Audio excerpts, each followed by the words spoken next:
बिस्मिल्लाहिर्रहमानिर्रहीम। अस्सलाम वालेकुम रहमतुल्लाहि वबरकातुहू। हज़रत बीबी मरियम का वाक़या, ये वाक़या सुनो आपका ईमान ताज़ा हो जाएगा। अगर इस वीडियो में कोई गलती हुई होगी तो मैं सबसे पहले अल्लाह से माफ़ी मांगती हूँ।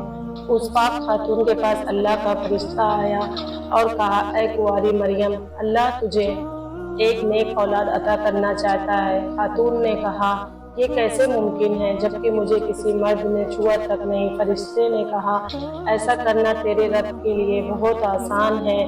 वह नेक और पारसा खातून कौन थी जो क़यामत तक पाक दामनी की मिसाल बन गई? वह खातून जिसे अल्लाह ने अपने ज़माने की तमाम औरतों पर बरतरी अता फरमाई। हज़रत बीबी मरियम अलैहिस्सलाम के वालिद का नाम इमरान और वालिदा का नाम हन्ना था। हज़रत इमरान हज़रत सुलेमान अलैहिस्सलाम की औलाद में से थे और उनकी अहलिया हन्ना दाऊद अलैहिस्सलाम की औलाद में से थी। हज़रत इमरान बनी इस्राइल में बड़े आबिद, जाहिद और जालिम थे, इसलिए मस्जिद अक्सा की इमामत लोगों ने आपके सुपुर्द की थी। हज़रत हन्ना के यहाँ औलाद न थी।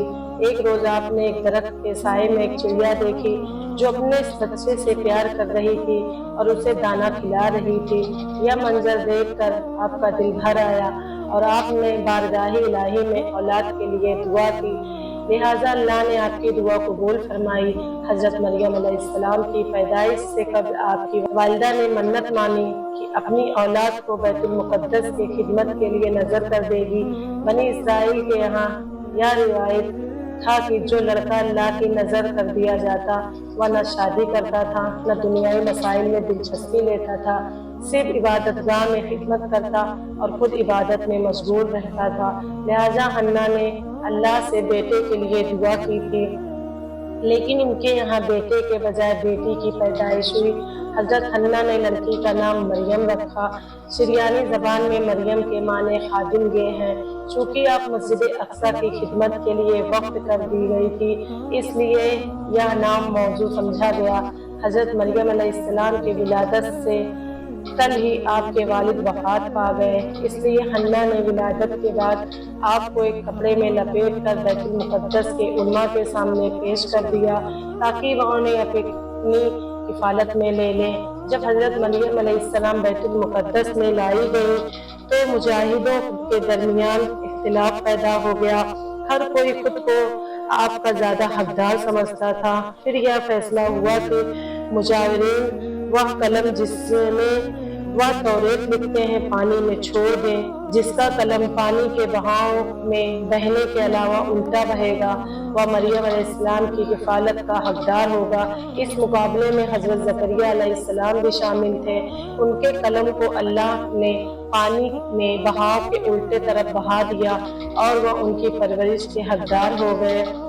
इस तरह बीबी मरियम अलैहिस्सलाम को अल्लाह की मंशा के मुताबिक हज़रत ज़करिया अलैहिस्सलाम की किफ़ालत में दे दिया गया।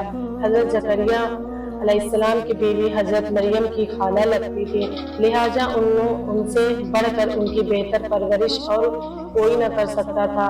हज़रत मरियम अलैहिस्सलाम दूसरे बच्चों की बनिस्बत बहुत तेज़ी के साथ बढ़ रही थी। जब आप हज़रत ज़करिया अलैहिस्सलाम और अपनी खाला के घर परवरिश पाकर कुछ बड़ी हुई तो बैतुल मुक़द्दस में आपके लिए एक मकबरा कमरा मकसूद कर दिया गया जहाँ ज़करिया अलैहिस्सलाम के अलावा और कोई नहीं जा सकता था। आप दिन रात अल्लाह की इबादत में मशगूल रहती।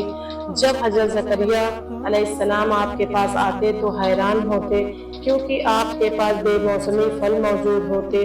गर्मियों के फल सर्दियों के मौसम में और सर्दियों के फल गर्मियों के मौसम में आपके हुजरे में रखे होते थे। जब हज़रत ज़करिया अलैहिस्सलाम हज़रत मरियम अलैहिस्सलाम से पूछते कि ये फल कहाँ से आते हैं, इन्हें कौन दे जाता है, तो हज़रत मरियम अलैहिस्सलाम फरमाती, अल्लाह के पास से आया है। अल्लाह ने बीबी मरियम अलैहिस्सलाम को पसंदीदा और मोमिना बंदे में शुमार किया था, जैसा कि सूरह आल इमरान में इरशाद हुआ। और जब फरिश्तों ने कहा, मरियम अलैहिस्सलाम, बेशक अल्लाह ने चुन लिया है तुम्हें और खूब पाक कर दिया है और पसंद किया है तुम्हें सारे जहान की औरतों से।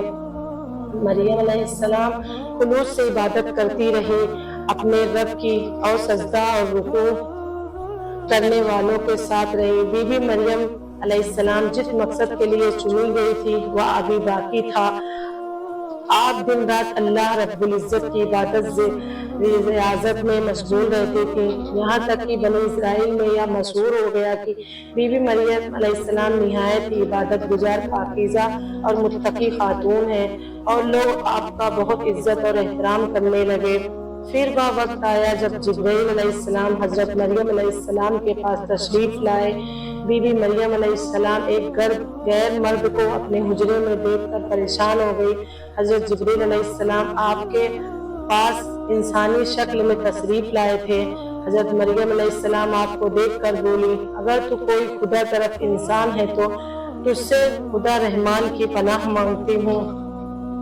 حضرت جبرائیل علیہ السلام آپ کو تسلی دیتے ہوئے اور پیغام الہی سے باخبر کرتے ہوئے فرماتے ہیں، میں تو تیرے رب کا فرض داتا ہوں اور اس لیے بھیجا گیا ہوں کہ تجھے ایک پاکیزہ لڑکا دوں۔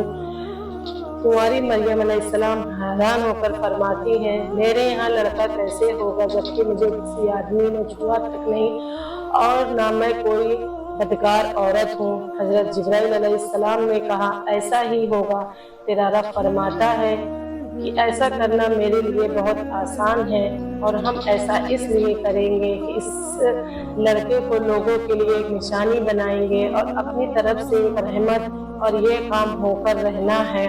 حضرت جبرائیل علیہ السلام نے بی بی مریم علیہ السلام کے گریبان میں پھونک مار دی، جس سے آپ کا حمل ٹھہر گیا۔ جب حضرت مریم علیہ السلام حاملہ ہوئی تو یہ خبر بنی اسرائیل میں عام ہو گئی کہ حضرت مریم علیہ السلام حاملہ ہو گئی ہیں۔ اس پر بہت سے لوگوں نے زکریا علیہ السلام کے گھر آنا جانا بند کر دیا اور آپ پر الزام بہتان لگانے لگے۔ حضرت مریم علیہ السلام بیت المقدس سے نکل گئیں اور دور ایک مکان میں جا کر ٹھہری۔ آپ اس مکان پر تنہا رہ رہی تھی کہ ایک دن آپ کو درد شروع ہو گیا۔ آپ نے ایک درخت کا سہارا لیا اور تنے کو پکڑ کر نیچے بیٹھ گئیں۔ آپ جس درخت کے پاس بیٹھی تھی وہ ایک خشک درخت تھا۔ جب آپ اس درخت کو ہلاتی تو موجے سے وہ درخت سرسبز ہو کر پھل دیتا تھا۔ حضرت مریم علیہ السلام درد سے بے چین تھی، بدنامی کا خیال تھا۔ آخر گھبرا کر کہنے لگی کہ کاش میں پہلے مر گئی ہوتی اور بھولی بسری ہو گئی ہوتی۔ اس مشکل وقت میں اللہ نے حضرت مریم علیہ السلام کے قدموں کے قریب ایک نہر جاری کر دیا اور ندا آئی کہ پانی پیو اور کھجور کھاؤ تاکہ جسم کو طبیعت پہنچے، پھر اپنی اولاد کو دیکھ کر آنکھوں کو ٹھنڈک پہنچاؤ۔ اسی عالم میں حضرت عیسیٰ علیہ السلام کی پیدائش ہو گئی۔ آپ اپنے بیٹے کو لے کر قوم کے پاس آئی۔ قوم کے لوگ آپ کے گود میں بچہ دیکھ کر غضبناک ہو گئے اور الزام لگانا شروع کر دیا۔ ہر طرف سے لوگ طعنہ دے رہے تھے، حالت دار تنگ ہو گئی۔ تب مریم علیہ السلام نے بچے کی طرف اشارہ کرتے ہوئے کہا کہ اس بچے سے بات کر لو، تمہیں تمہارے سارے سوالات کے جواب مل جائیں گے۔ سرکش لوگوں نے کہا، بھلا یہ دودھ پیتا بچہ ہمارے سوالوں کا جواب کیسے دے گا؟ اچانک عیسیٰ علیہ السلام نے بولنا شروع کر دیا۔ بچے نے کہا، بے شک میں اللہ کا بندہ ہوں، مجھے اس نے کتاب دی ہے اور مجھے نبی بنایا ہے اور مجھے بابرکت بنایا ہے اور مجھے نماز اور زکوٰۃ کی وصیت کی ہے جب تک میں زندہ ہوں، اور اپنی ماں کے ساتھ نیکی کرنے والا، اور مجھے سرکش بخت نہیں بنایا، اور مجھ پر سلام ہے۔ جس دن میں پیدا ہوا اور جس دن میں مروں گا اور جس دن زندہ کر کے اٹھایا جاؤں گا۔ اس کے بعد حضرت مریم علیہ السلام عیسیٰ علیہ السلام کو لے کر مصر چلی گئیں۔ جب حضرت عیسیٰ علیہ السلام کی عمر مبارک 13 سال ہوئی تو بیت المقدس واپس آ گئی۔